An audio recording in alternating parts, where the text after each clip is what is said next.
Hi, this is Tony Robbins. Welcome to session number 1, your hour of power. Listen, I'm very excited for what we're going to share with you because I'm going to be sharing with you today, fundamentally, what changed my life years ago and the fundamental thing I do with just about anybody. I mean, what I do whether I'm working with a president of a company or a young person, a pro athlete or a mom or a dad, somebody wants to make a change, and we're going to go beyond philosophy into the real mechanics, the real strategy, the real tools. This is where it all starts. And to start this session, I'll tell you what I want to talk to you about. I want to talk to you about what's missing. Yeah, missing. What's missing from your life? You might say, wait a second, nothing's missing from my life, Tony. I'm on a roll. I'm here with you on the ultimate edge. I mean, my life is great. I'm just here because I like to improve a few things. Okay, I believe you. But if you're really honest, I bet there's something missing. And by the way, there's nothing to be embarrassed about that. We're so weird as a society. It's like we all want to be perfect. Something missing from my life? Nothing's missing. We try to cover it up even to ourselves. But I'll tell you how we know it. If you look around at most people's lives, there's this huge thing called stress. In fact, if you read interviews with people that do all these focus groups on politics, on business, on products, the number one emotion experienced by people in North America today, you know what it is? Anxiety. Not fear. Fear's not so bad. If you get fearful, your whole body kind of gears up and then something happens. Either you were fearful and you were right and you have to deal with the problem, or many times the situation gets resolved and you go, man, I was fearful and I didn't need to be, and the fear's gone. But anxiety is an emotion that most people carry with them every day. It's that feeling that never goes away. It never ends. It's a feeling that, man, if I don't run home and take care of all those emails and everything else, it's like it just gets piling up. It's more and more and more. It's the feeling that you never completely win, that you can't let go. Maybe that you can't even fully allow yourself to enjoy, much less just achieve and succeed. See, the goal of this first session of this hour of power is to get you not just to realize how extraordinary your life is and appreciate what you have, but also to decide on what you want and to make it happen by making the shifts inside yourself that are necessary. But to make that happen, you're going to have to recapture what's missing. Not only what you want and what you need, but if there's one thing missing from most people's life today because of the way we live and technology, it's time. I mean, think about it. Not just time, but time for yourself. Time to actually feel. Time to not just react to the constant stimulus. Time to sit down and dream or decide. This is how I want my life to be. This is what I'm committed to. This is how I'm going to live from this day forward. See, most of us are so caught up in making a living and reacting to the Crackberry or your iPhone or another set of emails or someone who's interrupting you in the middle of a conversation to take an email, on their phone, or the buzzing in your pocket, or the stimulus of 1,000 channels. All of this set of triggers, all our normal business demands we have from our families. We want to take care of our families. We want to make a difference in the world and be the strongest we could possibly be. We want to achieve and succeed and be happy. And oh yeah, by the way, we got to deal with terrorism, economies that go up and down. And wow, what happened to that stock market? What happened to that real estate market? Or man, that subprime crisis. Ooh.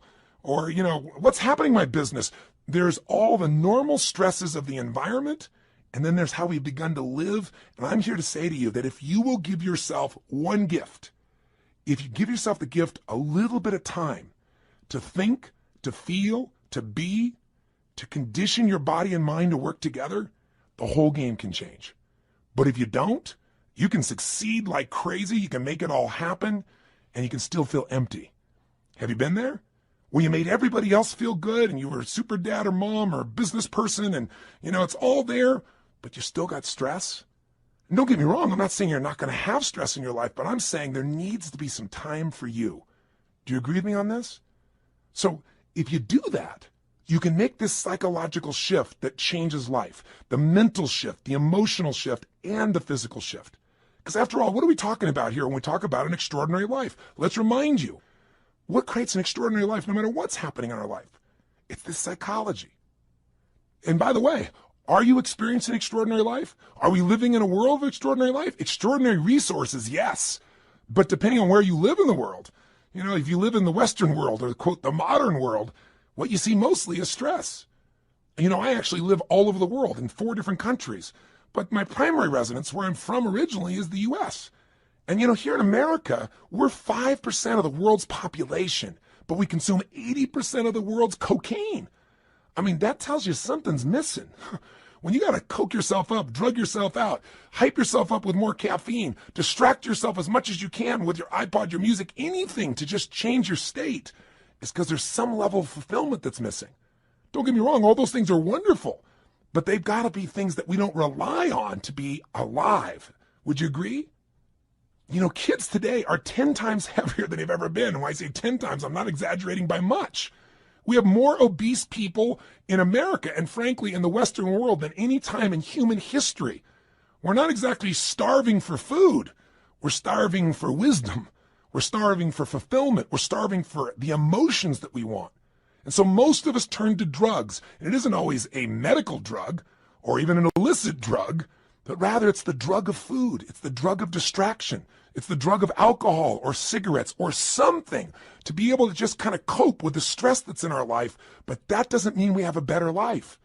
It's just a break for a moment. And then we re-enter that same world. Part of my goal here with you in the Ultimate Edge, and even in the beginning of this session, is to set up a new game for you that you design, that you can win, and that you can condition into your system so that when things get crazy, bam, you can go there. And it doesn't require you to go to some external stimulus to feel that aliveness, or to feel fulfilled, or to feel at peace, or to feel your center. So my goal is to get you to develop a couple of simple habits, to make a few simple decisions, to take a couple of actions that will begin to create a momentum for your life that will take you to the point where you will stand tall and say, I love my life. This is what I've always dreamed about.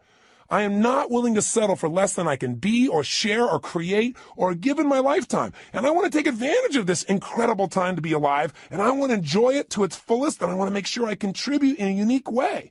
And 500 channels of television with nothing on but infomercials, and 8 million different forms of computers and music and email and instant messages and beepers and cell phones and remote access to the internet, none of that's going to transform your life. Your life is going to change if you do nothing because life is changing so rapidly around you. Your body's going to change whether you want it to or not as time goes by. Your relationships are going to change. People are going to die. People are going to pass on. People are going to change their beliefs and values. Everything in your life is going to change. You don't have to work at change. Change is automatic. Progress is not. To get the edge, you have to decide that you're going to make progress in your life. You're going to have to decide that you're not going to be one of those people just drawn by the river, and you also can't get off the river and just sit on the side because life keeps moving. You got to step in the river and you got to direct your course by knowing what you want for your life. Now, why don't most people do this?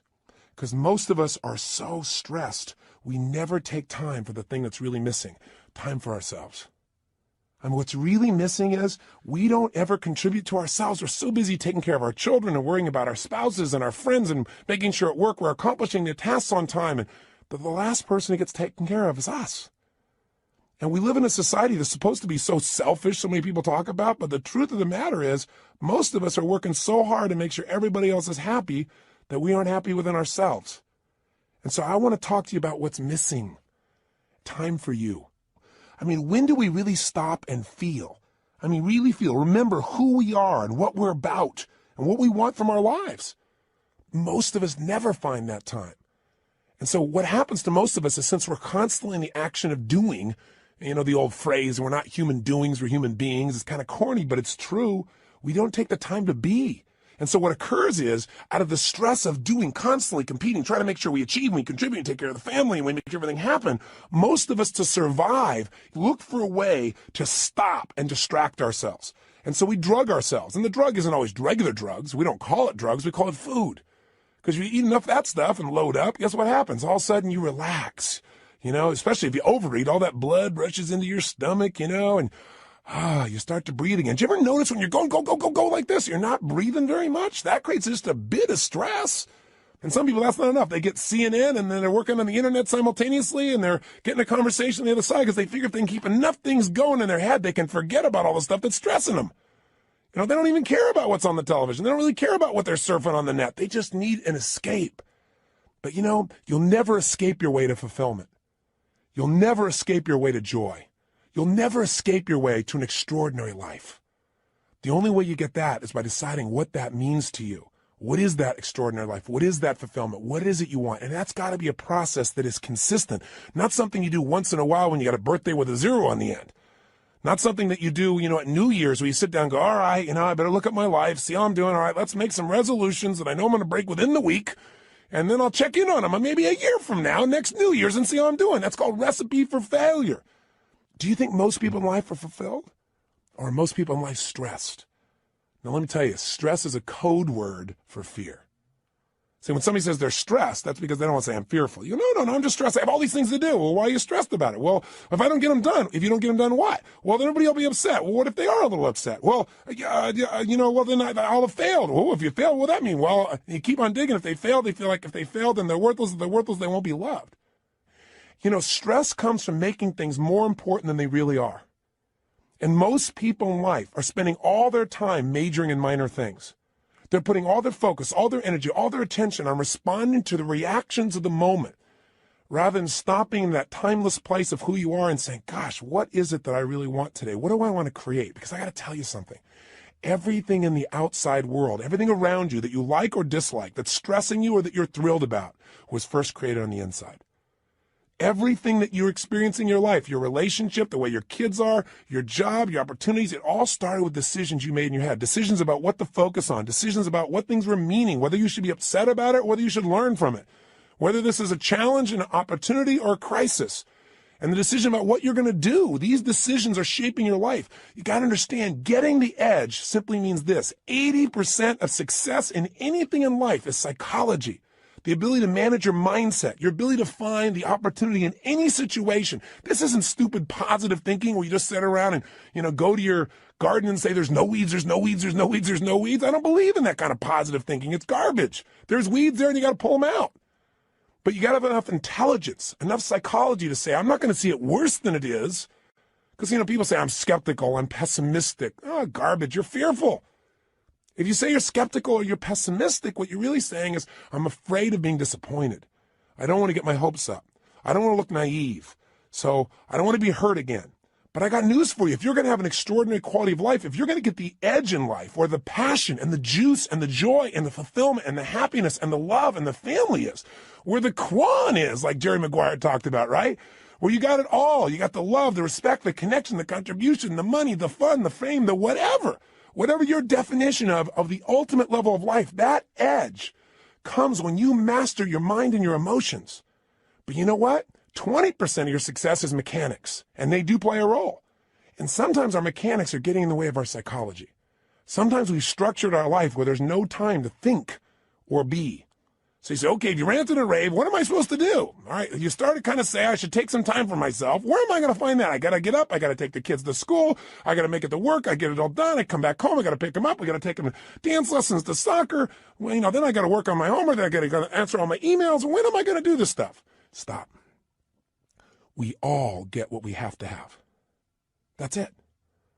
The most basic principle getting the edge is for you to understand and for me to remember, for all of us to remember, we all get our musts, we don't get our shoulds. Everybody's got a list of shoulds. I should take time to work out.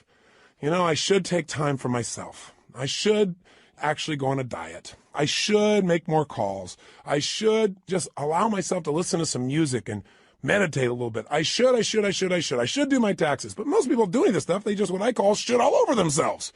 You don't want to should all over yourself. Here's what's true. What you must do, what you believe is a must, happens. Right now, you're earning what you must earn and not a dime more. Not what you want to, don't get me wrong. And listen, I know I sound like I'm ranting. That's because I'm a nut. But by being a nut, I've achieved a lot. I've achieved a lot of things in my dreams and goals that have happened because what I am is I'm unreasonable in my expectations. So if I sound unreasonable, it's not to be disrespectful and it's not just a rant. It's because I know I've spent the last 30 years of my life now with more than 3 million people from every walk of life, from presidents of countries to presidents of companies to parents to children, best sports people in the world. I've had the chance to find the difference in people, and the difference is in their unreasonable psychology. That unreasonableness has gotten them to say, this is a must and I will settle for nothing less. And those individuals, whether it's a woman like Rosa Parks on a bus who says, no, I will not move to the back of the bus. That was completely unreasonable. She had no way to back it up, and she changed the world. Or a little lady, tiny woman with no background, no education, no money, who decides she's going to change the world, Mother Teresa. A person who by the power of her will, her psychology, her unreasonableness, by making it a must to help people that no one would help. By making that her must, she changed the world. When she died, every major leader in the world flew. 100,000 people lined the streets to watch a woman who supposedly had no resources. Unreasonable men and women shape the world. If you want to get the edge, you got to get unreasonable. The way you get unreasonable is you turn your shoulds into musts. And I'm here to tell you, you're earning what you must earn. You have the time you must have. You know, if you say to me, oh, you know, I really want a relationship, but I'm not in one, then your relationship's a should and not a must. What's really a must is you don't want to be hurt. It's a must not to be hurt. And if it's a must not to be hurt, you're not going to be in a relationship. Because if you're going to be in a relationship, there's going to be hurts. That's part of the nature of a relationship. But there's going to be more joy than you could ever imagine too. Right? The advantage. You want to get the edge. Get over your fear and tell yourself the truth. We got to take a specific time each day where you break away from the hypnosis of the culture that tells you to settle for less than you can be, that tells you not to get your hopes up, that tells you you should protect yourself, that tells you that basically your life cannot be what you dreamed about as a child. And I'm here to tell you that as long as you buy into the culture, you'll be like the majority of the population who have no advantage and have to settle for a life that really is what I call no man's land, a life where they're not really happy, but they're not unhappy enough doing anything about it, a life where there is no passion and no real drive, just that sinking feeling that your life does not have a real meaning or a real purpose, but you got to continue. That's a place no one wants to live, and that's unfortunately where the majority of people live. Do you agree with me on this or disagree? If you disagree, I'm respectful of that. But if you want more, and if you believe that that's possible, and you're the kind of person that won't settle, then this is the first session in you reclaiming your power. It's the first session in you putting your foot down and saying, I will not be denied. It's the first session in you saying, my body, my mind, my emotions, my relationships, my finances, my career, they're not going to be perfect, but they're going to be extraordinary. And it won't be overnight. But what will change overnight is my expectations of myself. Not my expectations I'll suddenly be perfect without any work. This is not a little cajoling session to say, I'm going to pump myself up. I'm going to be Stuart Smalley and say, I'm good enough, I'm strong enough, I'm kind enough, and by golly, people like me. No! Some people don't like you. Some people are going to fight to try and keep you from achieving. Some people are going to tell you you're wasting your time. And some people are going to try and trip you up are people that you love. And it's not because they don't love you or they're trying to hurt you. It's they don't want to be left behind. Or they don't want, your success to make them feel inferior, like you're achieving, or even if you're not succeeding, even if you're striving, and they're not, there's contrast in that. That's part of life. You don't have to think anything else is to be dumb, and you're not dumb, or you would have turned this tape off a long time ago. So give this thing to somebody I don't like. This guy's crazy. I am a little crazy, but you got to be a little crazy. You got to be a little different. You got to be a little weird in your expectations of the rest of society, because if you agree with everybody else, you're in trouble. Somebody told me a long time ago, find out where the masses are going, go the opposite direction, your chances are better. You don't want to be part of the hypnosis of a culture that settles. Not if you want the advantage in life, not if you want the edge. And again, the edge is living life on your terms. It doesn't mean the edge over something or someone else. It means living at the level of life where life is fully worth living, where that meaning is there. So how do we do this? What do we need to do today to start this process? Well, the first thing we've got to do is understand what creates that extraordinary life. And we've already identified it. An extraordinary life does not come from more money, because lots of people have lots of money and they're still miserable. They're unhappy. They're unhealthy. Their relationships are weak. And there are people who have no money whatsoever who are totally happy and fulfilled. It's not coming from having a great relationship. That doesn't give you extraordinary quality of life. How many people have an incredible person who loves them totally, but they don't feel loved? Or they feel loved by them, but they still feel like their life is meaningless or worthless because they haven't achieved enough. They haven't done enough. Their body's not strong enough. Their kids haven't accomplished enough. See, it's not going to come from money. It's not going to come from relationship. It's not going to come from your job. It's not going to come from getting a raise. It's not going to come from anything but you finally stopping and understanding that the quality of your life is in direct proportion to the quality of the emotions you're in on a daily basis. If you live in frustration, if you live in resentment, if you live in anger, if you live in rejection, if you live in self-pity, if you live in those emotional states, the quality of your life, no matter what happens, no matter how much money you get, no matter how many people think they love you, no matter how much you achieve, will be worthless. If you live in a space of gratitude, if you cultivate the emotion of passion, if you cultivate the emotion of excitement, of love, of compassion, of drive, of hunger, of ambition, of appreciation, of grace, of humility. In those states, it won't matter what happens in your job. It won't matter what challenges come, because they're going to come. I mean, it's only a matter of time. You'll have another one soon. We all got problems. Problems are a sign of life. And the way we deal with them determines the quality of our life. And the way we deal with them is, where do you spend your time emotionally? Where are you? That idea of an extraordinary life only comes from an extraordinary psychology, which is a mindset that allows you to find an empowering meaning in whatever life gives you. I mean, I meet people all the time that are so upset over the littlest things. And you meet somebody who's terminally ill and you don't even know it. You don't even know. You find out later on from somebody else. They're so happy. They're so excited. You talk to them and say, how do you do this? And they say, listen, to me, it's not how long I live. It's how I live. I'm here to live fully while I'm here, while I'm alive. I'm going to get upset about little stuff like that. I have a friend that was shot down in Vietnam, was locked up for 7 years. His name is Captain Jerry Coffey. And Captain Coffey and I have been friends for several decades now, but I'll tell you, the greatest thing he did that allowed him to make this one of the best experiences of his life, which is ridiculous as that sounds, he really experiences and believes, is because he developed a set of rituals while he was in that prison that allowed him to take control of his body, his mind, his emotions, and to this day, they live inside him. One of the most valuable things of this session, the reason we call it this hour of power, and the shortcut to it, by the way, is called 30 minutes to thrive, or at least 15 minutes to be fulfilled. Everybody's got 15 minutes, is a set of rituals of what you're going to do with your body, your vision or focus, your emotion, your language, that will gear you up to be able to handle anything. Where literally whatever happens, you'll be able to say the same thing about that aspect of your life as Jerry Coffey said about those 7 years. See, in any moment in time, you can be upset about anything. Because what's wrong is always available. I mean, if there's nothing wrong with you, if you got kids, there's something wrong there. I promise you. Just look. Or there's something wrong with your spouse. There's something wrong with your boss. Or there's something wrong with the world. There's something wrong in Africa. There's something wrong somewhere. What's wrong is always available, and so is what's right. If you don't consciously decide what you're going to focus on every day and make it a priority, then weeds grow automatically. You don't have to plant weeds.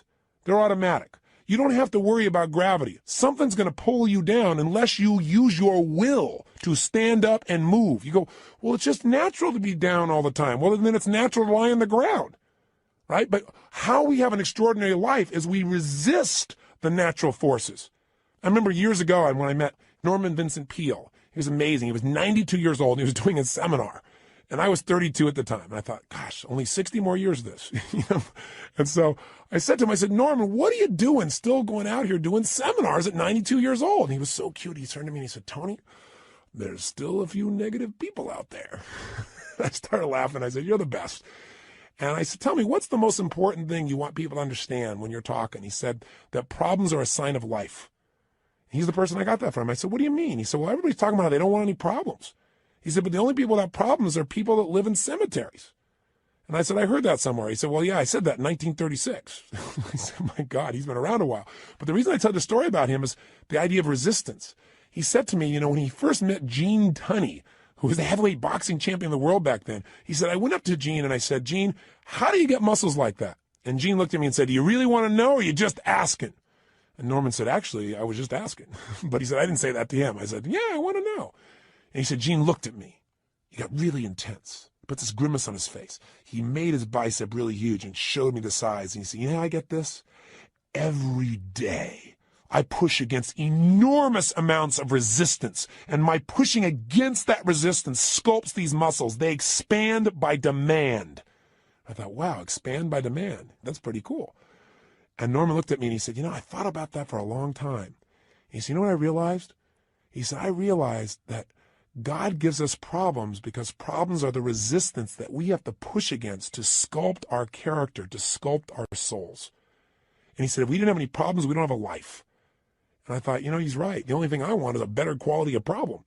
In the beginning, I had the problems like, oh, how do I eat? How do I take care of myself? Then in my business, how do I get someone to show up? Then it was like, oh my God, we can't get a big enough stadium. These are quality problems. I have to remind my team of that. But the reason I tell you that is whether it's a problem or whether it's an opportunity, it comes down to focus. If you're in a lousy state, everything's a problem. When you're feeling strong, when you're in that place, when you feel alive, then all of a sudden what used to be a problem is like, we can handle it.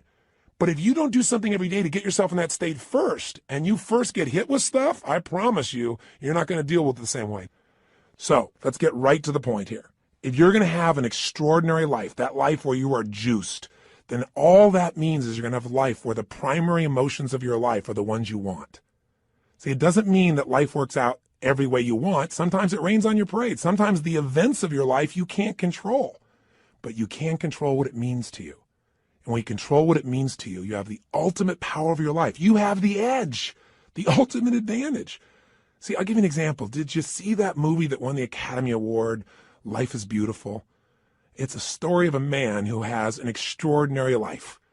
Not because he has more money than anybody else, not because he's in a situation where everything is easy, but because he's alive. He has this joy about him. And by the way, if you've actually ever met Roberto Benigni, the man who plays this character, you know that he lives this way day to day. You know, he was authoring this thing from himself. He's such a joyous guy. And when he won the Academy Award, you never saw so much emotion. He was like a little boy, and everybody loved it because nobody else has the guts to be that way.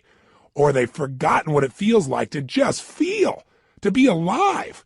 What makes him extraordinary? An extraordinary psychology, an extraordinary mindset, an extraordinary way of looking at the world. And in the movie, the man has that, doesn't he? And who does it affect? Everyone. Everyone within the realm of his influence. His wife feels like the most cherished person on earth, and so does he. Because when you give that kind of love and that kind of joy, people give it back. It's infectious. His son seems so happy, and they're in the middle of the Nazis taking over their country, and if you know the story, I won't run it, you know that they get picked up. And there's such a connection amongst the family that the wife is not being sent away, and she gets on the train with them. And there in the middle of this camp, this man with his extraordinary psychology figures a way of looking at the situation for his son, presenting it so that his son sees it as a game. Isn't life a game anyway? Instead of this horrible situation. And because he has that perspective, in the end, his family survives. See, if you want your family to survive, if you want them to succeed, if you want them to have joy, if you want your kids to have a lasting love, if you want to be able to give gifts in your life and not just take care of yourself, then you got to have an extraordinary psychology within yourself. It's not where you live physically, it's where you live internally. There are two worlds, the inside world and the outside world. We can't totally control the outside one, but we have absolute control of the inside one. But you know what? Most of us are too busy to take any time to check out and see how it's going on in here. Or we just accept it as this is the status quo. This is who I am. This is my life. Or I'll get to it later. Mañana. I got to handle this first. Something else that's not so important.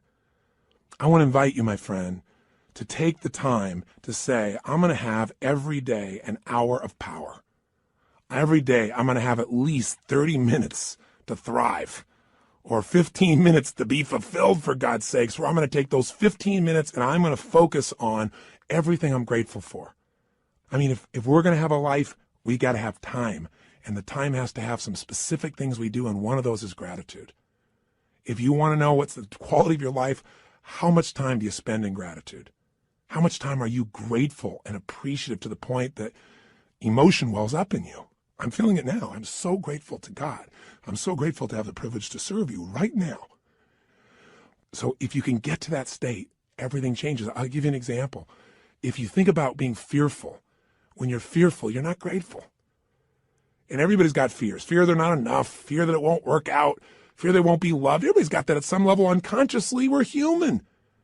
So you can put the fear aside when you're grateful. I don't just mean intellectually, yeah, I'm grateful for this, I'm grateful for that. I mean stopping, thinking, seeing, and feeling. So I'm going to walk you through a system that includes gratitude. Every day of our life, we got to have a vision. Every day of our life, we got to have something that excites us. When people tell me, oh, I'm bored, I'm tired, that thing is boring. No, you're boring because you don't have something that excites you in your life. You haven't come up with a vision. You haven't come something to move towards. We all need something that's going to make us use more of who we are, our courage, our passion, our joy, face our fears, build our emotional muscles. But you don't build emotional muscles when you do the same thing day after day after day. What you get is a life that's unfulfilling. So we've got to have a vision. So every day I'm going to take you through a simple process that'll get you to expand your vision so you have a compelling future. That thing that makes you want to get up early. There's a reason. You got to have a reason. And, I have friends that have sold their companies. One guy sold his company and made almost $1 billion in cash, about 800 million plus. And, he was so excited for about 2 months, maybe 3. But you know what? After that, there's only so much time you want to sit on the beach by yourself because everybody else is working, and doing something and being productive. There's only so many cocktails you can take. There's only so many, movies you can watch. There's a limit to it. What he needed was a new vision. Anytime you achieve a goal, as you get close to it, you better set up the next one real quick, because otherwise it's kind of like postpartum. You were looking forward to that baby, and now you got him. And sometimes in the middle of the night, you're going, what did I do here? Have you ever had that experience? I got 4 kids. I can relate. I hope you can. But you know what? You also have the experience on the other side of it. It's so wonderful. It's kind of like you got to have a vision for what your life's about now. Without a vision, people perish. And you got to have a daily vision that excites you. Otherwise, life becomes mundane. And there's nothing worse than an okay life. I told you, you're not going to have that when we're done here. I promise you, if you get this little habit, you won't have to settle for a mundane life. What people are going to go is, what happened to you? Because there's an excitement in creation. There's not a lot of excitement in maintenance. You have to maintain your body. You got to maintain things, but creating things, that's what God created us for. Gave us the gift to make choices that could create new things, businesses, ideas, families, friends, a garden. And it's available to every one of us. But if you don't got a vision each day, then the day is not going to have much juice, is it? So every day there's got to be a little time for vision, right? Time for gratitude, time for vision. Every day you got to move. I'll tell you why most people are unhappy. They don't move. Look at our lives today. Most people live in a box, don't they? And then what do? They get up in the morning, have a box cereal breakfast, right? And then they get in their box and they drive. And sure enough, they drive to their box office. They go up a box elevator. They type on a box. They talk on a box. They have a box lunch. They drive their box home. They turn a box to be entertained. And maybe they just really go for the variety and have a cylinder to try and change their state. Listen, life has got to be about movement. When you move, you're alive. Emotion comes from motion. The more you move, the more you feel. Motion in your voice. For me to have this voice change, I'm changing the way I move. You saw me right now, you think I'm a maniac because I'm moving different ways, but that's how you feel. And by the way, the less you move, the less you feel, the less alive you are. If you're totally rigid, totally inflexible, no movement, this is known as death, right? So if you have emotionally, you're stuck, move. So every day you got to move. Now that can be a simple, gentle form of exercise, but it's something that's got to happen. And by the way, if you want a great relationship with anybody, what do you got to have? Some time with them, don't you? How about you? And not only do you have to have time with them, but maybe have a conversation with them. And most of us got conversations in our head, but we're not directing them. So we're going to show you each day how to have a conversation that you direct, a way of directing your mind, of shaping your mind, of conditioning your mind. It's kind of like going to the gym and just getting in the best shape of your life, but it's the best mental, emotional, spiritual, physical shape. And you don't need me to do it. I don't have to follow you around the rest of your life. This is going to be something you're going to do for yourself. And remember, if you don't do this every day, it's okay. I don't do it every day either. But I'll tell you what I did. I did it for years. I did it for months in a row. The way I shifted myself is I realized I can't do this once in a while. I got to drive it in my body. And I did. The physical change, the focus, the language, until I literally felt it, breathed it, experienced it. I literally drilled and programmed my mind that I would follow through, where I would expect the best, where I would take action without hesitancy. If you're not yet getting the result, come back to this process. If you miss a day, just do it the next day. But I will tell you this, if you do this for the next 30 days, 21 minimum, couple of weeks, absolute minimum, I'm talking at least 15, 20, 30 minutes, you're going to get momentum. You're going to get addicted to this. You're not going to be doing like it's a chore. You're going to look forward to this time with yourself. You're going to come out so vital and strong for your day, or at the end of the day to get ready for the next one. You're going to love it. And I will tell you, I've talked to people who've done this for years and then they stopped for a while, and then something else showed up in their life and they know exactly where to go to get back on target. They come back to this hour of power. And you don't have to do the full hour. Just do 15 minutes to be fulfilled. Do 7, 8, or 9 minutes where you move your body. You get focused on what you're grateful about. You focus on what you really want. You do some incantations and you'll be rocking and rolling. And if you do that, you'll get momentum. Pretty soon you go, oh, let me do at least 15 minutes. Oh, man, this is feeling good. Let me go for a half hour. Don't you deserve at least 30 minutes out of your day? Out of 24 hours? An hour out of 24 hours to have the power and the juice and the excitement and the strength be activated in you? Listen, all this stuff's in you. But if we don't focus, if we don't activate it, we're not going to have the power and fulfillment we deserve. But if you do, I'm telling you, life, whatever you've dreamed about creating or shaping or experiencing, it'll be a cartoon compared to the experience you'll actually have of your life or what you'll really create. I know this not only from my own experience, but from millions of other people who do it. This has got to become your baby, your time. Take it, use it, live it. By the way, this is a process you're going to do for yourself. I'll be here for you on this audio program, this Ultimate Edge, but you don't need me. This becomes a ritual you can do on your own. You ever want to kick in the butt or you want some guidance, come back here and I'll be here for you. But this is something you can do for the rest of your life. It's not creating any dependency. This is your life. This is your process, and it'll be your reward. So, how does it work? Well, let's do this first. It's time for you to make some discoveries. So I'm going to ask you, just take a moment. And if you have our journal there, you can do it in a journal. You can do it on a piece of paper. You don't make it rules-driven. Just do it. Don't just do it in your head. I want you to write down all the emotions you experience in an average week. And on one side, write all the good ones, the other side, all the bad ones. Now, when I say bad ones, there really are no bad emotions, but the ones that are painful and you don't like. So all I want you to do is write them down. And when you write them down, try not to edit them. Don't try and say, well, just do it this way. If you experience this emotion on a consistent basis, doesn't mean every day, but at least once a week, write it down. The ones you consistently feel, not the one once in a while you feel this feeling, because what this is going to tell us is where you're really living right now. This doesn't tell me your income. I don't care. But I care about what you're passionate about. I care about what hurts you. I care about what you love. I care about what moves you. And you do too. And you don't even have to tell me the what's. Let's just figure out the feelings first. So please take a moment right now, because now we're going to begin to stop talking and we're going to start the process of doing. First step here is let's figure out where you are.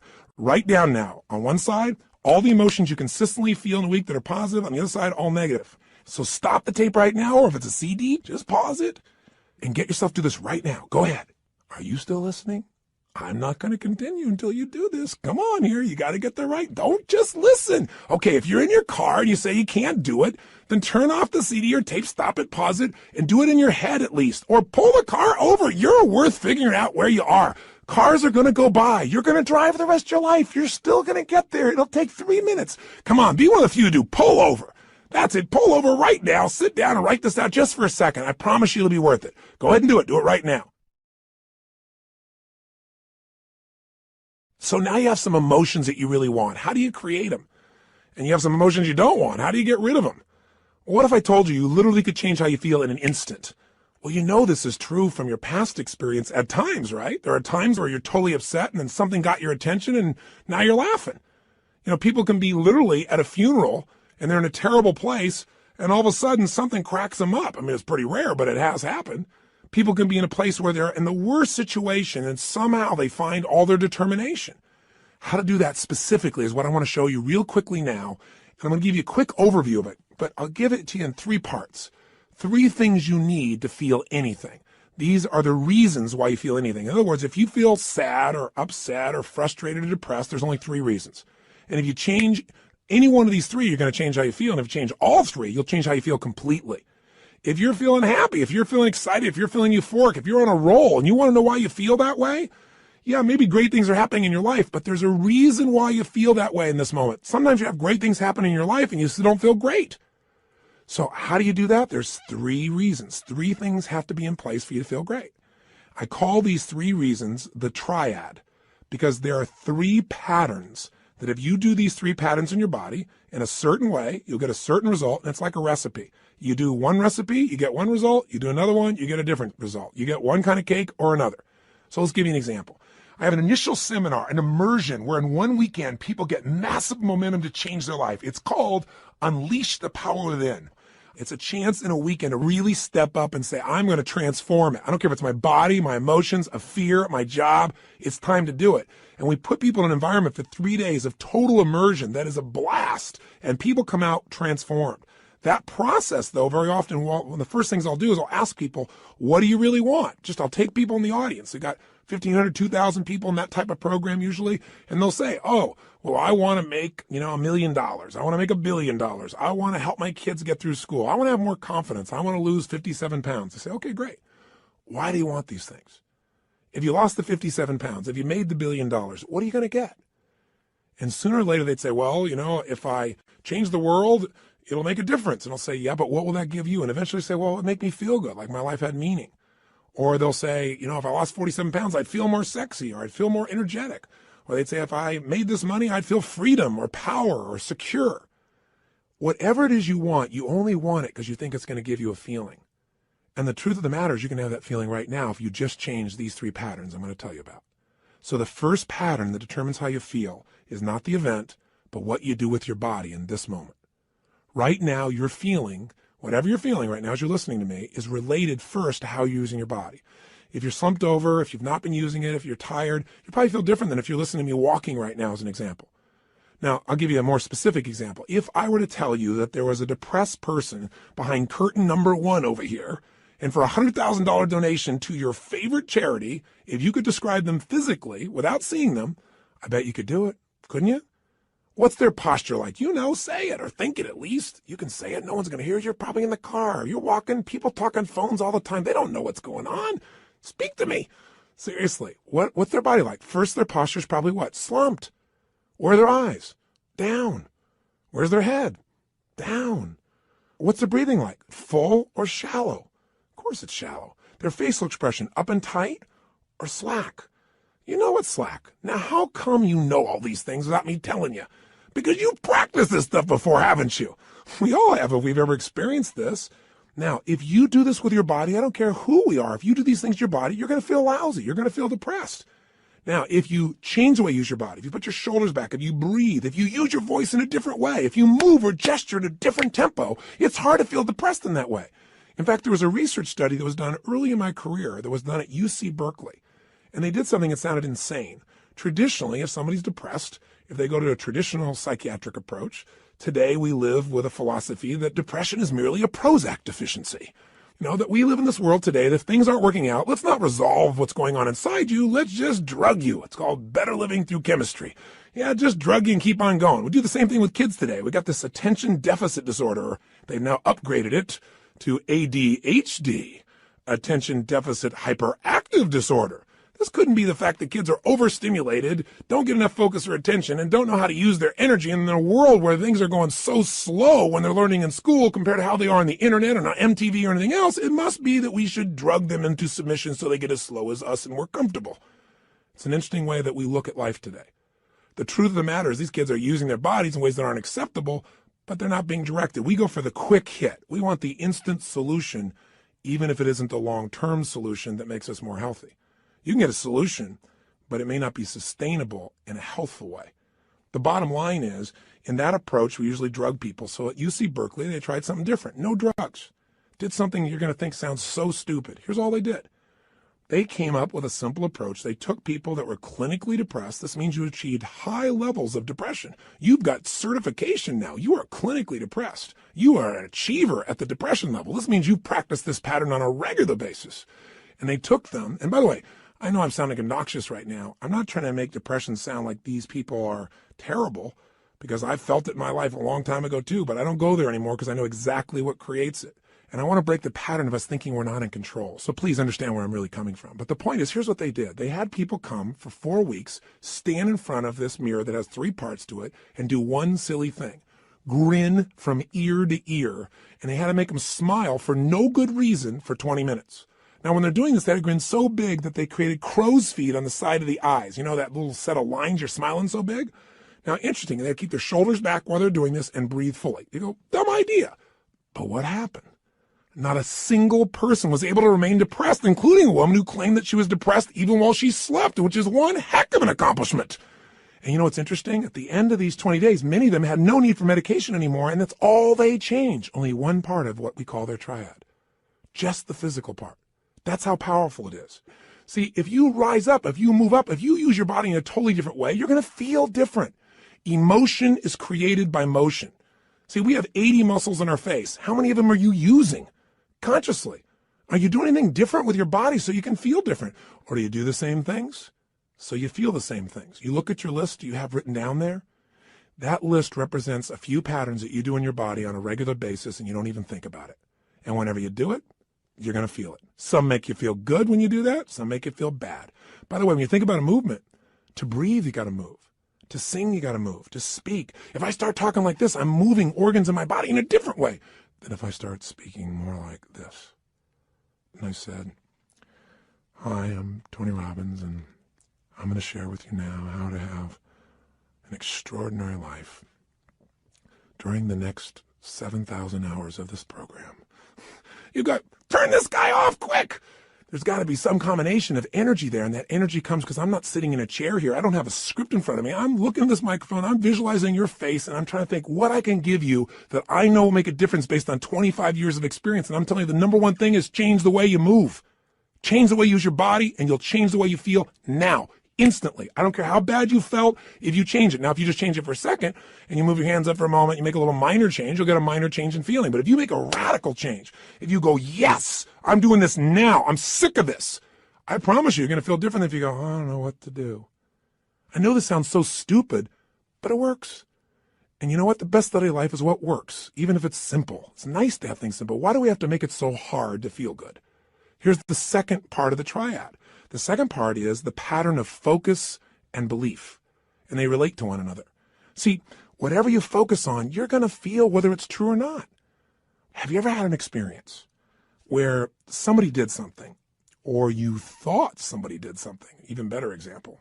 You heard, you thought, and you thought they did it to take advantage of you. And as you focused on that, you got angry or sad or hurt. And then later on, you found out you were dead wrong, that either they never did it, it wasn't true, or that wasn't their intent, and you felt bad about it, or you felt embarrassed. How can that be? Because whatever we focus on, we feel, whether it's true or not. Focus equals feeling, just like the way you move affects your feeling. See, right now, if I said to you, what are you juiced about in your life? What could you be excited about? If you really wanted to be excited in your life right now, what could you be excited about? Or what are you proud of? Or what could you be proud of if you wanted to be proud? Or who in your life do you really love? Who loves you? Think about it for a moment. Who do you really love? Who loves you? By the way, how does that feel when you focus on or you think about someone you love? See, whatever you focus on, you're going to feel. Focus equals reality to the individual, even though it's not reality in actuality. I'll say that again. Focus equals reality to the individual, even though it's not reality in actuality. That's a complicated way of saying whatever you focus on, you're going to feel, whether it's true or not, because your brain doesn't know the difference between something you vividly imagine, that's called focus on, or something you actually experience. It's very powerful. If you use this to your advantage, it means something very simple. How fast can you change how you feel? As fast as you change your focus. As fast as you change the way you move. See, right now, if you're focused on something that's really upsetting or something you're worried about or something you're fearful about, you're going to feel those feelings. If you focus on something you're really grateful for, you're going to feel a totally different set of feelings. See, you are in control and you can change your feelings in an instant. The problem is we don't believe we can change that fast. And the second problem is we have patterns of doing this, don't we?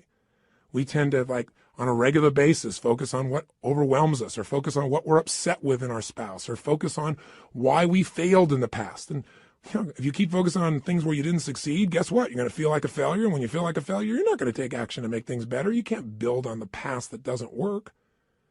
But you can also focus on what you want, on what you want to create. You can focus on the solution. Hey, when you got a problem, everybody's got problems. But 95% of your time has got to be spent on the solution. 5% on the problem. Most of us spend all the time describing the problem more and more detail. And we wonder why we feel overwhelmed. Focus is the secret key to changing, and you can do it in an instant. One way to change your focus is to change the third thing, your language patterns. See, all day long we're thinking. What's thinking? All day long you're asking and answering questions with yourself. Should I do this? What does this mean? Why is this? Where is this going on? That's what initiates thinking, is a question. You know what the problem is? We have patterns of questions we ask that don't serve us. Some of us ask questions like, how come this always happens to me? Well, it doesn't always happen to you. But if you ask a lousy question like that on a regular basis, your brain goes, because you're an idiot. You know, how come I can never lose weight? Well, you can lose weight, but ask a lousy question, ask and you shall what? You receive. How come I can never lose weight? Your brain says, because you're a pig. You know, come up with a better question, for God's sake. See, questions direct us. Questions are a form of language. And if you want to change your life, one of the things I have people discover is what questions you're asking. And also, what phrases do you say a lot? Because phrases hypnotize us. We have certain words by themselves that'll change the way you feel. If somebody says to you, hey, listen, I think you're mistaken about that. You might have one feeling. They go, you're wrong. You feel something very different just by the language. If somebody says you're lying, you have a whole different feeling, don't you? One word can change the way you feel when someone else speaks it to you. The words you select powerfully affect you. And I don't mean just being positive and doing the Stuart Smalley thing where you got positive self-talk right? And you say, I'm good enough, I'm strong enough, and by golly, people like me. No, I mean noticing the habit of the words and the emotions they create. And then third part of language is the phrases that you say with such emotional intensity that you start to believe them. We call those incantations. An incantation is like, if you remember studying mythology, a sorcerer would tell a prince over and over again a phrase over and over again with such intensity that he'd be hypnotized and he'd think that he was a frog. And so, of course, he was a frog. That's what he experienced. We experience whatever we focus on. We feel whatever we picture. We feel whatever we say to ourselves. We feel whatever we do with our bodies. Those are the three patterns. If you change those three patterns, any one of the three, you're going to change how you feel. If you change all three, you're going to radically change how you feel.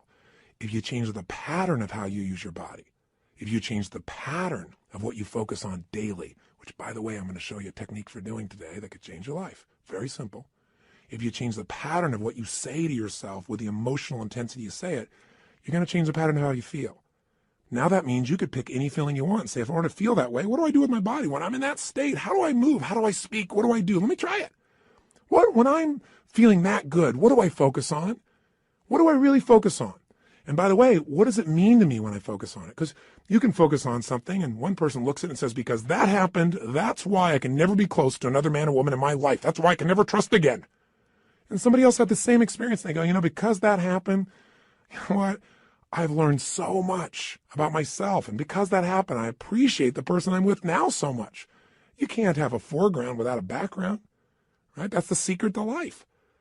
We have absolute choice. We have absolute control about how we feel, and whatever feelings we put in our lives on a regular basis will determine the quality of our lives. So you can have frustration, anger, upset, overwhelm, insecurity. You can be fearful. You can live in a state of guilt, worry, whatever, or you can live in a place called passion, joy, thankfulness, gratefulness, connection, love, wonder. And if you create those emotions on a regular basis, are you going to have a different life? You bet you are.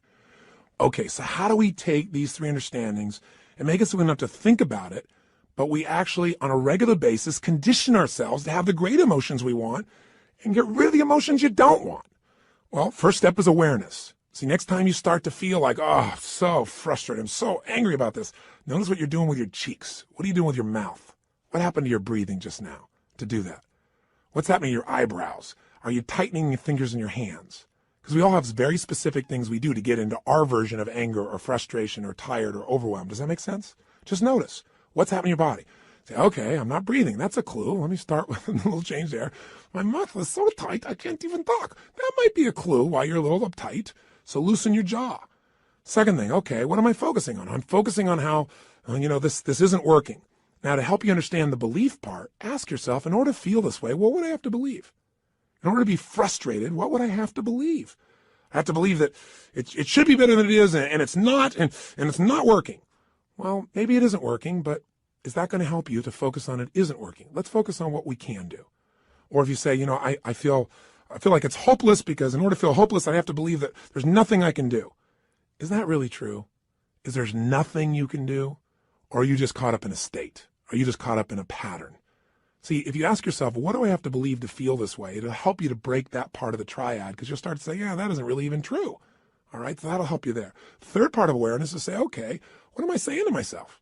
Why do they do this? How come they always do these things? Why don't they ever listen? Well, I'm asking a lot of lousy questions because they may listen sometimes, but I'm saying they don't. I'm saying it with total intensity. Of course I'm going to feel bad. Let me change what I'm saying. Let me change what I'm asking. How can I turn this around? What do I need to focus on to make this work? What's the truth here? Maybe I can't control it all, but I can control what it means to me. What does this really mean? If you just have that awareness and you break your pattern, you can get out of a negative emotion in a moment. Then you can say, well, how do I want to feel? To feel like that, what would I have to focus on right now? What would I have to believe? I have to believe, I can turn anything around. I may not like it, but I can make it happen. It's just another challenge that God's given me to sculpt my soul. Throw it at me. That's what this is about. Now, here's what you can do that'll make this part of your life. You make it a simple ritual. When you use the word ritual, some people think of something religious or something, hocus pocus. Rituals, a simple word for rituals would be habits. But I think rituals is better because every person has rituals whether they know it or not. In fact, your rituals equal your results. If you look at your life and let's say your body is not where it wants to be, I promise you, whether you know it or not, you got rituals. What do? You start your day the same way each day. I'm sure you start your day by first going on a wrong walk or exercise approach. You eat really consciously. That's why you're overweight, right? Wrong. You may be starting off at Starbucks, and then you're going for that muffin, and then you're rushing off and not really taking care of yourself. And so your body never gets the right start. And what do you end up doing when you get to the office? You have a set of rituals. Whenever people are failing, they have rituals that cause them to fail to achieve what they want. Listen, if you come home and the first thing you do when you go home is you go straight into turning on your email, and flip it on, or you flip on the news in the background, and you do all these different things. If the first thing you don't do, people have rituals in their relationships. What's yours? What's the first thing you do consistently each day when you go home? I know every day's different, but there's some overall patterns, aren't there? I mean, people who have a great relationship have a very different ritual than people that don't. There may be people that love each other, but there's no passion because what's the first thing they do? Their ritual is come home, hey, honey, a little kiss on the cheek, and then boom, go straight and turn on the email. Or boom, go and turn on the news or something in the background. Or say, I got to go take a break right now. They don't connect. They don't have some ritualistic way to connect that produces energy and excitement or playfulness or fun. You meet a couple that are really in love, they have fun things. The first thing I do, and I'm not saying we're the ideal, but this is the weird thing we do. I come home, the first thing happens, the door closed, I go, Lucy, because I remember as a kid watching Lucy and Arnaz, and sure enough, I love Lucy. My wife is a crazy mofo. My wife is a crazy nut, right? That's why we're made for each other. And, it creates a different tone, a different energy. And then oftentimes we do different things, but all of a sudden I'll say, where are you? And she'll hide. Or she'll come running at me, we haven't seen each other for years, playfully, we hug and twirl. We do this stuff all the time. I'm making this up. People go to my personal assistant very often, and the most common question she gets, she tells Sage and I is, I've seen them in the seminars, I've seen this environment. They're not like that really all the time, are they? That's how bad our society's become, because most people's rituals do not produce playfulness. They don't produce passion. They don't produce sensuality or teasing or flirting. It happens with somebody at work, but maybe not with the person you're in love with at home. See, rituals shape your life. So what this is about is discovering a set of rituals that'll make you stronger for every area of your life. But I want this also to become kind of a trigger for you to say, okay, if I'm not thrilled with a certain part of my life, what's my ritual in that area of my life? What are my financial rituals? Is it avoidance? Do I really get focused on it? Do I pay attention to it? Because if it's not working, you got the wrong ritual. Find someone who's succeeding and find out what they do differently and do that, and your life will change. That's the essence that we're starting with. So we're going to give you a simple, fundamental ritual we call the hour of power, or 30 minutes to thrive, because everybody's got 30 minutes, or at least 15 minutes to be fulfilled. So what does it look like? Here's what it is simply. At the end of the session, there's another CD you can actually take with you on a walk. You can go and make this process happen, and I'll guide you through it in case you forget how this works, but it's pretty simple. It has 3 parts. Here's what you're going to do. The first step is that you want to make sure that the moment you wake up in the morning, there's no hesitancy to get up. So you start to train your body, which is training your mind. Remember, your body and mind are linked. Whatever you do with your body, it's going to affect your mind. You want to train your body to jump out of bed immediately with energy, without hesitancy, and to start moving. Because remember, emotion comes from motion. We've got to move. Now, ideally, you would exercise in the morning. There's a lot of reasons to do that because of all the times. And by the way, I'm a night person, so I understand if you go morning, I ain't jumping out of bed in the morning. I turn on around midnight or 1 in the morning, and sometimes I don't go to bed to 4 or 5. So what I'm talking about, you can adapt, but just hear me out. The ideal time to work out is in the morning, because if you exercise in the morning, you turn on your metabolism and you have it for the whole day. If you don't exercise, you get no metabolism and you just keep gaining fat, and your body loses its strength and you lose muscle every single year, especially as you age. But if you can train yourself to do that in the morning as the first thing, even if you have to get up earlier, or go to bed slightly earlier, or just take 1 hour less sleep, or 30 minutes less sleep, or 15 minutes less sleep, if you can do that in the morning, you turn on the metabolism, but you also turn on your emotions. Movement and breath are the first phase. So what you're going to do, have your shoes beside your bed. And if you've got somebody to do this with, it's even better. I mean, if you got your lover and the first thing you do is get up in the morning and you can spend time walking with them, that's great. But you get up and you physically move. You go for a walk anywhere. You get outside. You get out of the house. You move immediately. Now, walking doesn't sound very dynamic and you may want to run, but you walk first to start warming up your body, warming up your metabolism. And as you're walking, there's a pattern of breathing that when you do it, it will stimulate your body to cleanse itself, and it'll start to move everything you need. And the ratio of breath is you're inhaling 4 breaths in a row, so it's, and then you're exhaling 4 in a row.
As you're doing this, you're actually going to be tapping fingers. You'll be doing this same pattern again and again.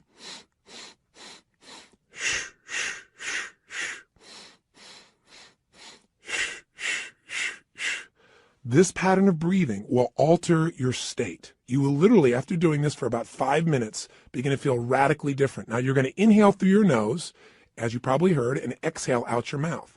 Now, this is something called breath walking.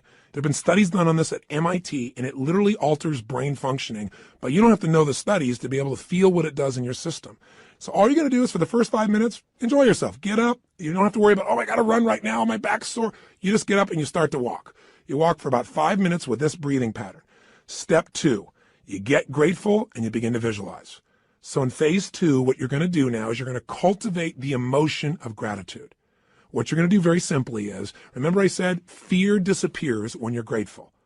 The minute you're grateful, you're rich. When you have everything in your life to be grateful for and you don't feel that emotion, you got nothing. You're poor. So this has to be a daily emotion. It's like the antidote to all the stress, the antidote to all the frustration.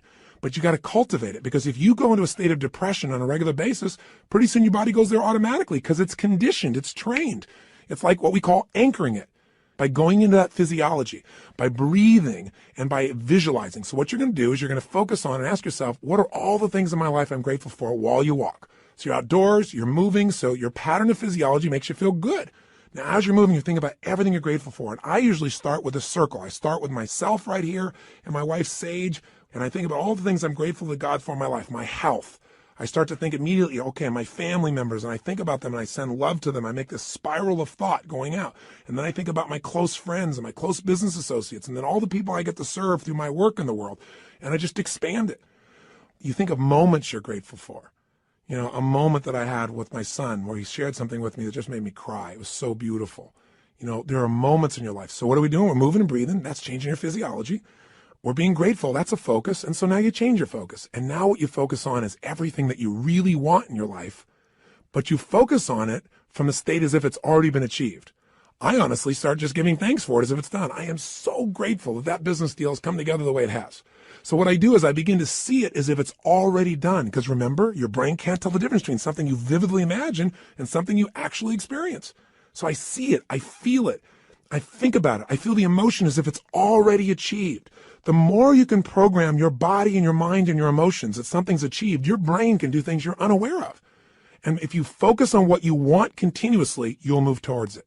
Whatever you focus on, you move towards. Most people are focused on what they're afraid of. So as an example, when somebody's out of control in a car, they immediately look at the wall they don't want to hit. And of course, as they look at it, they steer right into it.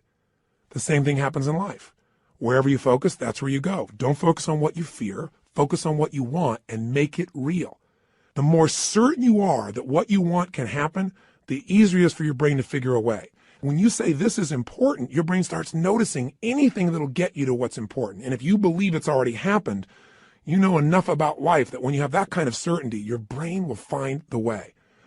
Now you start focusing on today. What do you want to create today? You think about meetings you're going to have. What do you want to make that happen? Instead of going, oh, I got to go to this meeting. What do I want?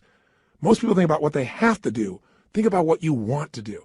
Who do you want to turn on, excite, make happy? Who do you want to make laugh? What do you want to achieve there? What do you want to accomplish? See, the more you can see it in advance, you got to remember, everything that's in your outside world started in your inside world. Everything in my life, my kids, my businesses, this conversation with you started as something in my head, and now it's real. The same is true for you. You got to create in your head first the way you want it if you want it to show up in your life the way you want it. Most people create in their head what they don't want, and so, of course, they keep manifesting what they don't want. So even for this day now, focus on what do you want to create out of this day. Think about what's coming up. How do you want it to go? How do you want to feel? How could you respond? And just get yourself juiced about the day. So now what you need to do is incantations. So if you're walking, as you're walking, you can be doing this. You can even be doing it with the same breath you started with, or you can be going, I love my life. I love my life. I love my life. You go, that sounds so positive, thinky tone. But you know what? If you do it over and over again, you're going to be vibrating.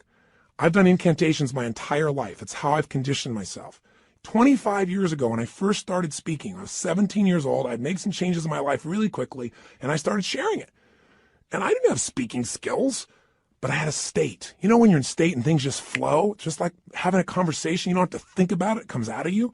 But I made myself get in state because I was fearful. So I said, I got to focus on how to serve, not on am I going to do a good job. I need to focus on giving, not on how am I going to do. If you focus on how you're going to do, you're going to get worried. So I created an incantation, and I've done it for 25 years before I go on stage every single time. If anyone's been backstage, they'll see what I do. I make a big change in my body, take an explosive breath, shh, and I do this thing I call a power move that stimulates my body so I'm at the strongest state I can be. Second thing I do is I do my incantation. And what I do is I say this. I say, I now command my subconscious mind to direct me in helping as many people as possible today to better their lives by giving me the strength, the emotion, the persuasion, the humor, the brevity, whatever it takes to show these people and get these people to change their life now. And I do it again and again and again. Now I can do it once today, and I'm there. Because I used to do this literally for 45 minutes driving someplace. I'm driving my old Volkswagen Bug, and I'm supposed to do this speech to share with people how they can do these things. Or I'm supposed to meet this person one-on-one. And I would literally chant this out loud. Now, why do you do it out loud? Because if you go in your head, that doesn't affect you. Speaking engages your physiology. And when you speak with certainty and intensity, it conditions you. So the bottom line is you do this while you walk. So if you're conscious about this, you can do it under your breath, like I said. You can do it in a breathing pattern. You can do something simplistic, like, every day and every way I'm getting stronger and stronger. As you're jogging, as you're walking, every day and every way I'm getting stronger and stronger. Some old phrase from an old book from years ago. Anything will work as long as you say it with intensity. Every day and every way I'm feeling happier and happier. Every day. And you say it again and again. And what you'll actually get is a rhythm. I'll tell you what incantations do in case this sounds stupid to you. Maybe it'll help.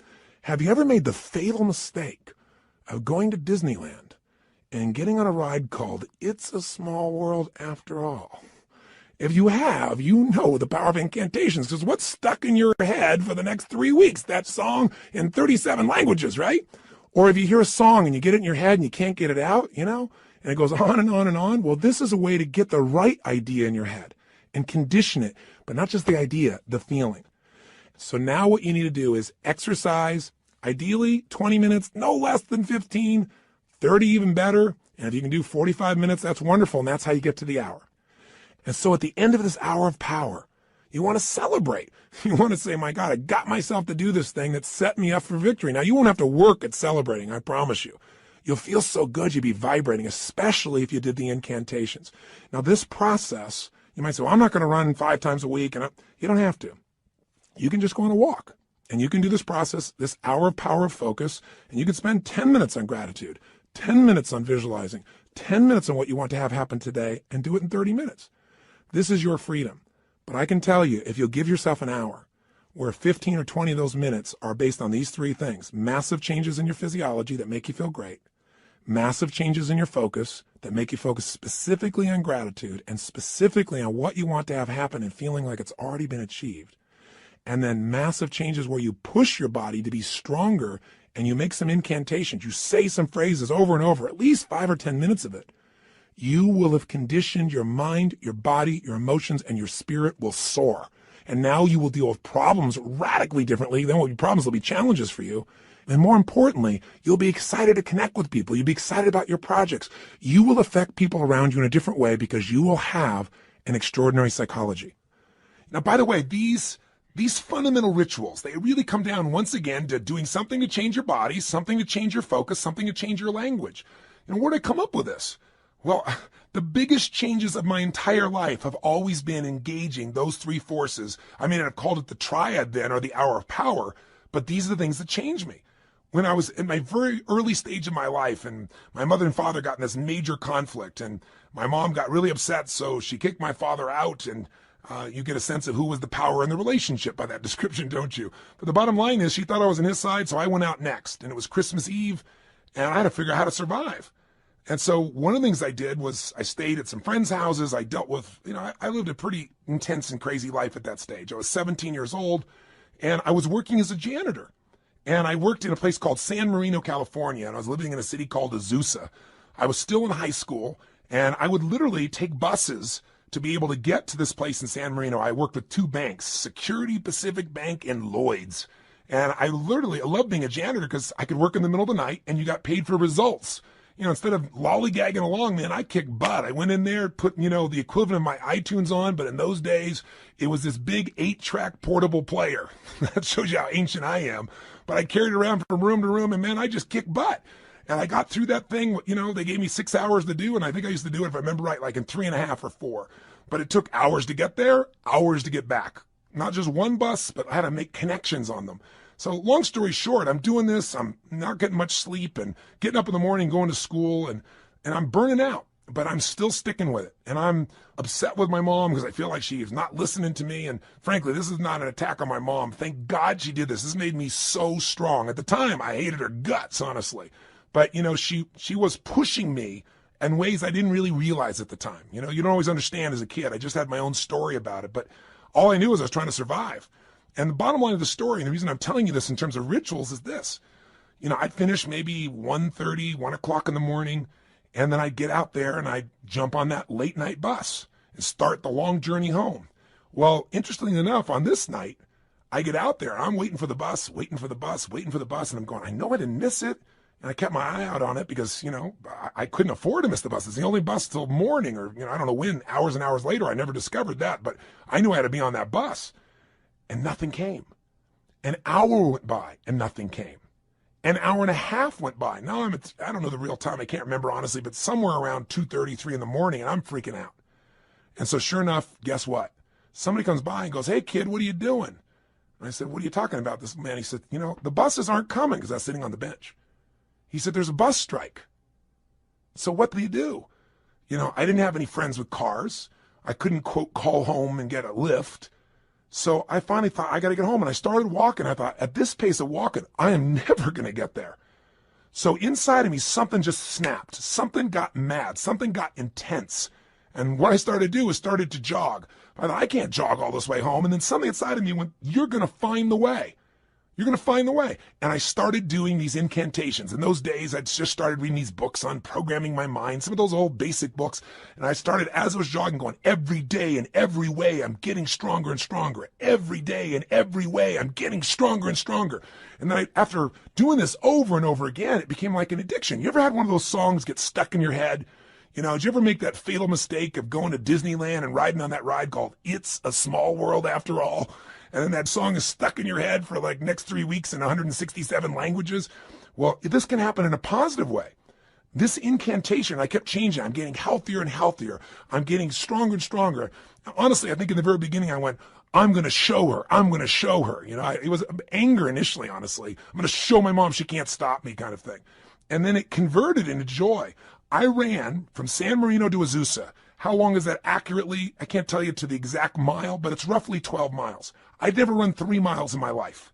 But I want to tell you something. At the end of that run, I never felt stronger in my entire life. I felt like I could storm through anything. Nothing was going to stop me. And that created a whole new momentum in my life. And what was it? Physiology, focus, and language at the most intense level. And literally to this day, when I have faced things in my life over the last 20, 30 years, I can pull back up that moment, that experience without even thinking about it. It almost gave me, it's like it made that fundamental muscle. Now, after that time in my life started to take off. And eventually, obviously, mended things with my mom and my family, and everything became beautiful. And equally importantly, I grew as a man. I wasn't a stupid boy who was just focused on himself. I really started to shift how I could contribute, how I could grow, how I could make a difference. And in a short period of time, at a very young age, here I was, a very successful young man. I was written up in newspapers and magazines. My nickname was Wonder Boy. My ego started to grow real big, And the interesting thing happened was I then got beyond my comfort zone. I started feeling that third pillar. I didn't call it then, but I started feeling these inner conflicts.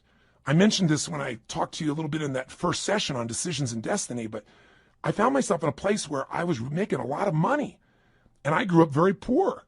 And I had this blueprint, this mindset that said, man, I've gone through, 3 divorces with my mom. I've seen these men come and go. All of those arguments were based on financial stress. That's the story I had in my head.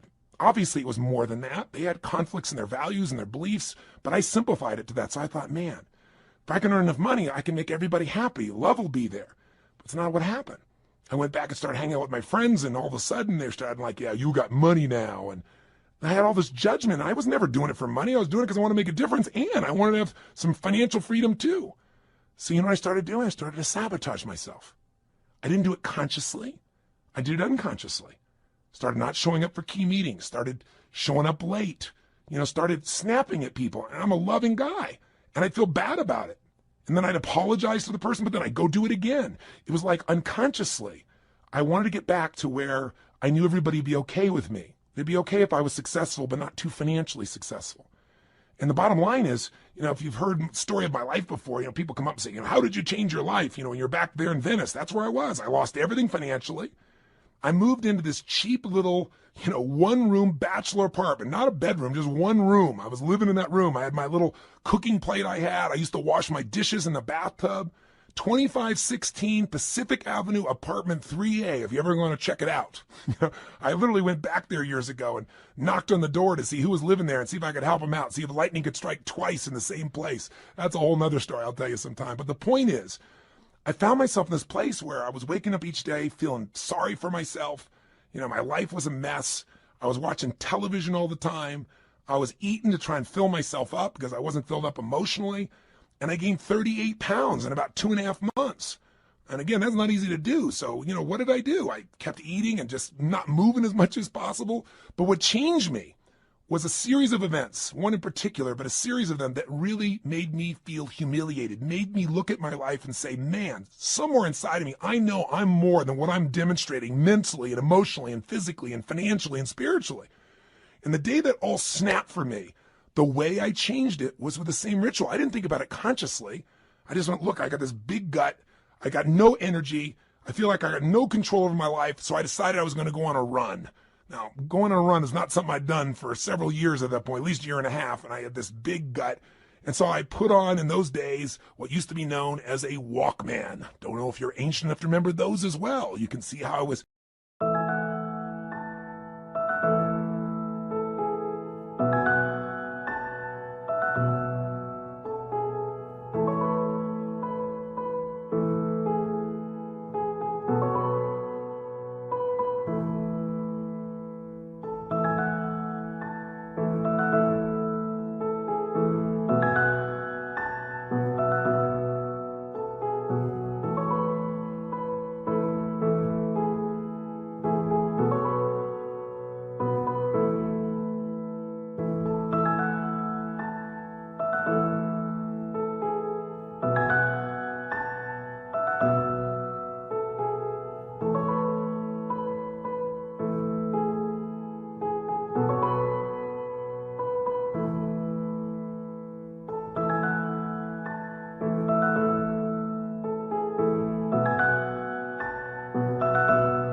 moved from 8 tracks all the way into the Walkman, this giant little device with a headphone. And I remember I played some music from a group called Heart. Do you remember them? They had a song called Barracuda. And I got on that beach and I ran as hard as I could humanly run until I felt like I was going to spit up blood, and I kept on doing it. I didn't know what I was doing at the time, but you know what I was doing. I was making a big change in my physiology. And I used the music to put myself in a peak state of focus. And when I was done, I took out this journal, I wrote a line down the middle of the page, and on one side I wrote everything I was committed to having in my life. Everything. And the other side I wrote everything I'm committed to not having in my life, which was most of how I was living. The relationship I was in, the way I was living physically, the way I was financially. I didn't even know how I was going to change, but I had an absolute vision for what I wanted. I was in a peak state physically, and I started doing incantations. I started doing these. I started going, God's wealth is circulating in my life. His wealth flows to me in avalanches of abundance. All my needs, desires, and goals are met instantaneously by infinite intelligence, for I am one with God, and God is everything.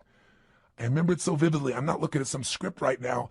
I remember it vividly because I did it day after day after day. And I didn't just say these over and over again. I visualized God's wealth is circulating in my life, and I see the wealth of God coming to me in the form of love and joy and connection and making a difference. His wealth flows to me in avalanches of abundance. And I'd imagine avalanches of joy, of happiness, of impact, of money, of love, of fun, everything. I'd image it. I'd feel it in my body as it was happening. God's wealth is circulating in my life. His wealth flows to me in avalanches of abundance. All my needs, desires, and goals are met instantaneously by infinite intelligence. And I would say it with that intensity and see it. For I'm one with God, and God is everything. Over and over and over and over again, till I would wake up thinking these thoughts. God's wealth is circulating in my life. I would feel this connection to God. I'd feel this connection to nature. I'd feel a sense of abundance. And sure enough, whatever you focus on, where focus goes, energy flows. I started looking for answers. What did I do? An hour of power. And I continue to do this today. Anytime I want to strengthen myself, and sometimes I'm not even trying to strengthen, I just want to get in the state of momentum, I go and do my hour of power. And I do it different ways, but it always includes a change in the physiology, my focus, my language, my sense of vision and gratitude. And I can do it different times and create all kinds of variety and use music and elements, but it never leaves me. And by the way, I promised to tell you exactly what Pat Riley did. I said, how did Pat, when he lost the second game of the NBA championship, 2 in a row, and he's looking at his players and he sees that they don't believe they can turn this around, and all the media saying only 2 teams in history have ever been able to come back from 0-2 and win the championship. And you don't have a historic team here. It's not like you have the greatest players in the world on your team. He's hearing all this. How do you find a way to find that internal certainty that could get him to not only believe, but do what's necessary to maximize his ability as a coach? How do you find enough certainty that he could transfer that to his team? He did his own version of Hour of Power, does it to this day. Pat's way of doing it is he gets a little walk going, and then he does these yoga-like postures that cause him to make this radical change in the way that he's sitting, moving, breathing, and focusing. And then he starts to get visions. He starts to meditate, and he gets a vision for what he's really after, not what he's afraid of, what he wants. He asks quality questions that give him quality answers. And then, of course, he has his incantations for himself and for his team. They have a theme that they repeat again and again and again until it literally gets in their nervous system. One of Pat's most fundamental belief systems that he uses as an incantation with his teams as long as he was a coach was simply this: we are the best conditioned, strongest, toughest, most disliked team in the league. Because he wanted to be so strong that they could face anything. And all these guys get that in their body day after day after day. But it was in one of these sessions that he got the insight to say, we are winning. He got the vision. We're going to win 12 days from today. And then his second hour of power, he got the insight. Okay, I'm going to get these guys to have certainty because I'm going to tell them they're only bringing 1 suit. We're not booking in any other hotel rooms, only 1 night. There isn't going to be a 7th game. We're winning on the 6th game, and we're even going to book the venue for victory here in Miami that night when we get home. I'm going to box us in. He got that out of an hour of power. And then the sharing of the experience of Martin Luther King's writings that came on his 3rd day of hour of power during this process. You want insights? If you want an extraordinary body, it takes a ritual, doesn't it? A ritual of diet or a ritual of exercise. If you want an extraordinary emotion and spirit, it takes rituals. One of those that you might want to add to this hour of power is prayer. If you believe in prayer, this is it. And this is a form of it. Maybe the greatest prayer is not asking for things, but saying, thank you. Thank you, Lord. Getting in that place on a daily basis for no less than 15 minutes to fulfillment, and ideally the hour of power, will change your life more than anything else. And if you did it for 6 months, your life will never be the same. Because all the research shows that if you even exercise for 6 months, you'll exercise for the rest of your life because it becomes physically addictive to you. If you get away from it, you'll feel pulled to do it. All you got to do right now is give it a week or 10 days. Do this with me for 10 days, and I promise you, you're going to get some momentum. And by the way, if you want to guarantee success, do it for 30. This process works. All you got to do is give yourself the gift of a little bit of time each day. Are you going to do it? Are you going to follow through? You bet you are. And I'll be with you each step of the way. Now, I know this audio session is much longer than any other than a workshop, because I really wanted to hopefully engage you. My goal was to do everything I could to get you to give yourself what you deserve, and to tell you the 3 things that you got to take control of, and to remind you of the fundamentals that your life is nothing but your emotions. If you get the right emotions, you'll work out. If you're determined, you'll work out. You can change a state that fast, but you got to get the habit. Are you sold? I hope so, because the sale is for you. It's not for me. It's for you to create what you want long term. If you will do this, and you'll even do it 4 days a week, if you'll just get a habit that you'll commit to and not break, your pride will soar. Because when you just discipline yourself a tiny bit, and by the way, this doesn't feel like discipline, it feels like joy when you do it. But if you discipline yourself just a little bit, you get a positive habit you've consciously created, it spills over into all the areas of your life. So thank you for listening. And what I want you to do is, tomorrow I want you to go do this first thing in the morning. I want you to start out your day by doing this hour of power, or this 30 minutes to thrive, or these 15 minutes of fulfillment. Just do it. And by the way, if this sounds complex and I've overloaded you because it's been a long session, don't worry. I'll walk you through it fresh as we do it, but make sure you get started. The hardest part is the first step. The hardest part to get is momentum. So my friend, I plead with you. Give yourself this gift each day. I mean, this is really one of the most important decisions of your life. And I hope my crazy, outrageous approach pushed you in the right direction and didn't push you away. I hope somehow I found my way into your heart or your intellect or whatever part of you we've got to reach to push the button that launches your life to the next level, to the level it deserves to be. So this is the beginning of a brand new journey. And I'm really grateful that you've allowed me to be your coach in this first part of the process. I think we can make immense progress. So let's start taking real action. Let's not just talk a good game, you and I. Let's do it. Just get your butt out there, because once you get out there, you'll get out there again and again. You'll get that momentum. It'll take over, and the best of you will start showing up every day. And when the best of you shows up every day, you're going to start appreciating yourself, and so will everybody else. So today, look around you. Keep your eyes open for magic moments.